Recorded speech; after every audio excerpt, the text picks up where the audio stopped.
escuchar el despojo palestino no nos es ajeno a nosotros. Escuchar el despojo palestino también es una forma de entender nuestro despojo.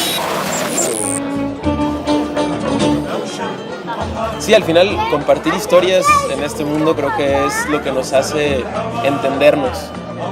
Y el muro, al ser un espacio que rebota las historias, hace que no nos podamos entender. Y refuerza esta idea de que ese muro debería de existir ahí, ¿no? Inmediatamente me ponía a pensar en una historia que me platicaban unos compañeros palestinos que nunca habían conocido quién estaba del otro lado de ese muro de concreto, ¿no? Y nevaba y iban los niños a aventar piedras y bolas de nieve al otro lado a ver a quién le daban. Y luego platicaban y se hicieron amigos, ¿no? Y hacían estos conciertos en donde estaban unos de un lado del muro y los otros del otro lado del muro y contaban sus canciones, pero con este espacio que rebotaba, pero al final lograban sobrepasarlo, ¿no? No sé, creo que es una frontera la lengua, ¿no? El idioma, que en alguna parte te digan a la verga, en la escuela no puedes hablar tu lengua, tienes que hablar español.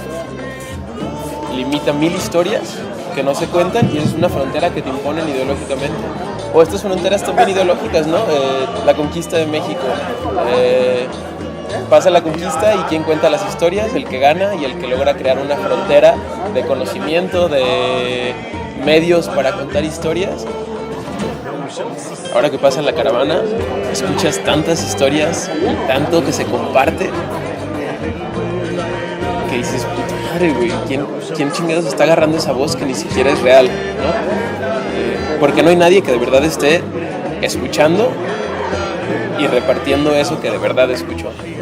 Porque a veces los mecanismos son agarrar esas historias, transformarlas para generar miedo. Entonces, pues ahí también se vuelve otra parte compleja. Saber de quién lo estamos escuchando, quién está reproduciendo las voces de los otros.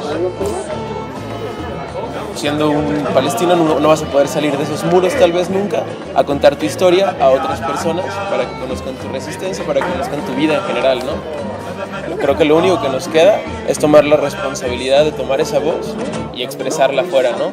Y contarla, y contar esas historias. Nosotros somos parte de un colectivo que hace teatro periodismo. Entonces, habla con las personas, saca entrevistas, crónicas, noticias y tal cual, así como se cuentan, las transformamos a obras de teatro sensorial. Entonces cierras los ojos y así es más fácil nosotros tomar la voz y esa responsabilidad de tomar la voz de quien entrevistamos y contar sus historias.